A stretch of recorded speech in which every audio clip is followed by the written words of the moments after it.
Once upon a time, in a far-off kingdom, there lived a beautiful and kind-hearted young woman named Cinderella. She was the daughter of a wealthy merchant who had married a widow with 2 daughters of her own. After Cinderella's father passed away, her stepmother and stepsisters treated her poorly, making her do all the household chores and never giving her a moment's peace.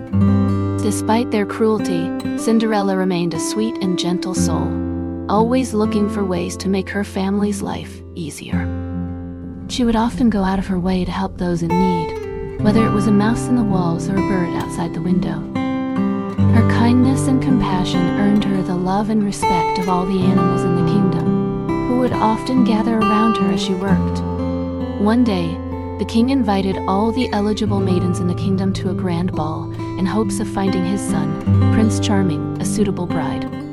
Cinderella's stepsisters were overjoyed at the prospect of meeting the prince, but Cinderella was not allowed to attend. Her stepmother and stepsisters laughed and mocked her, saying she was far too dirty and poorly dressed to ever be considered a suitable partner for the prince. As the night of the ball approached, Cinderella's stepsisters spent hours primping and preening, trying on beautiful gowns and practicing their curtsies. Cinderella, on the other hand, was tasked with helping them get ready.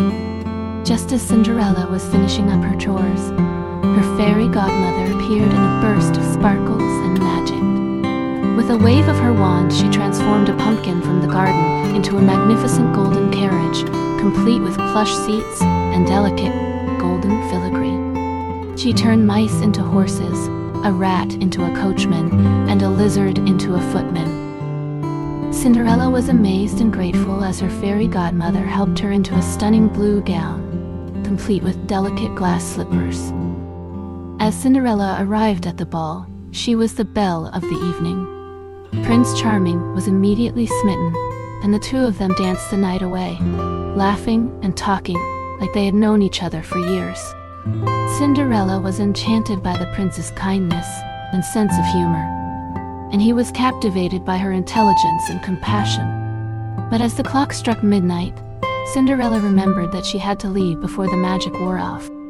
She bid the prince a hasty farewell, leaving behind one of her glass slippers in her hurry. The prince searched everywhere for the mysterious woman whose foot fit the slipper, but no one seemed to know who she was.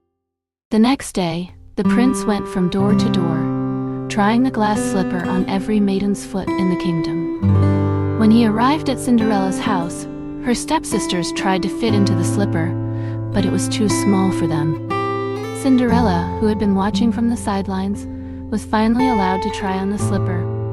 To everyone's surprise, it fit perfectly. The prince was overjoyed to have found his true love, and he proposed to Cinderella on the spot. Cinderella, who had never imagined that she would be a princess, was hesitant at first, but the prince's kindness and sincerity won her over.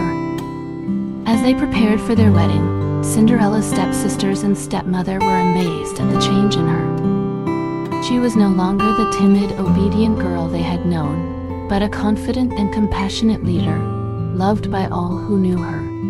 The prince, too, was impressed by Cinderella's kindness and generosity, and he realized that he had found not only a beautiful bride, but also a true partner and friend.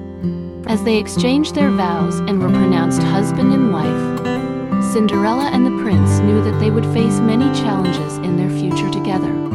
But they also knew that they had the love and support of each other, and that they would always strive to be good leaders, setting a positive example for their people.